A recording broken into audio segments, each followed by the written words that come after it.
so there are no misunderstandings moving forward. Thank you for being here, sir. Thank you, Director Ray. Thank you for being with us today. And I know you've been here for a very long time. You know, we have spoken many times about Black identity extremists, and I definitely want to ask you about that today. I understand that the Bureau no longer uses BIE and instead categorizes these cases under the broader label of racially motivated violent extremism.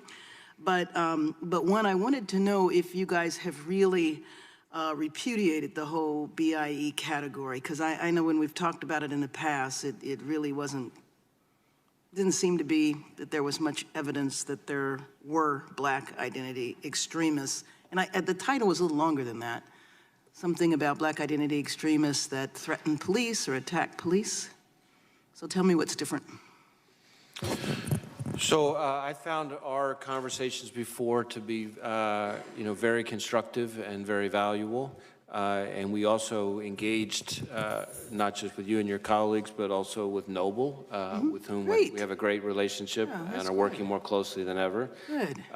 We have, as you mentioned, changed our terminology as part of a broader reorganization of the way in which we categorize our domestic terrorism efforts. So we took a whole bunch of categories, not just the one that you mentioned, but a number of others, and consolidated it down to really 4 buckets. And the reason for that is what are the 4 buckets? What's that? What are the 4 buckets? There's racially motivated violent extremism, which is any kind of violent extremism that's driven with a kind of racial intent of one sort or another, no matter which direction.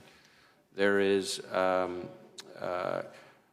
anarchism/government extremism. I may not have the label right, but that covers kind of variety of everything, sort of certain kinds of militia stuff all the way over to kind of more of the anarchist, maybe sort of Antifa-like kind of methodology.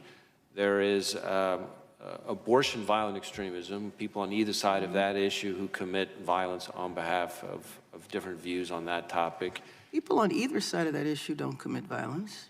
Well, we've actually had a variety of kinds of violence under that, you believe it or not. But really, at the end of the day, and then the last one has to do with animal rights and environmental extremism. What's that? Those are the 4?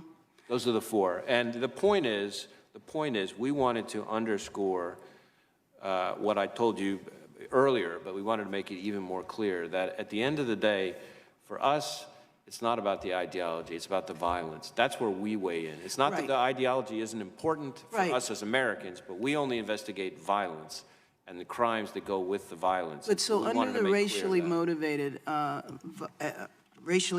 violent extremism, how many African American or Black groups are considered under there?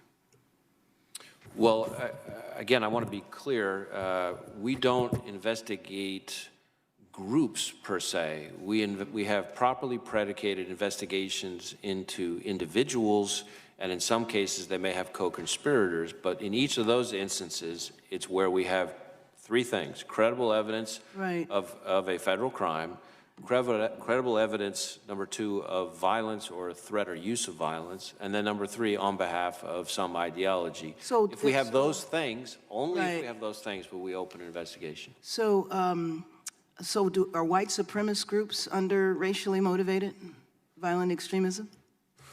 Or do white supremacists have a whole separate category?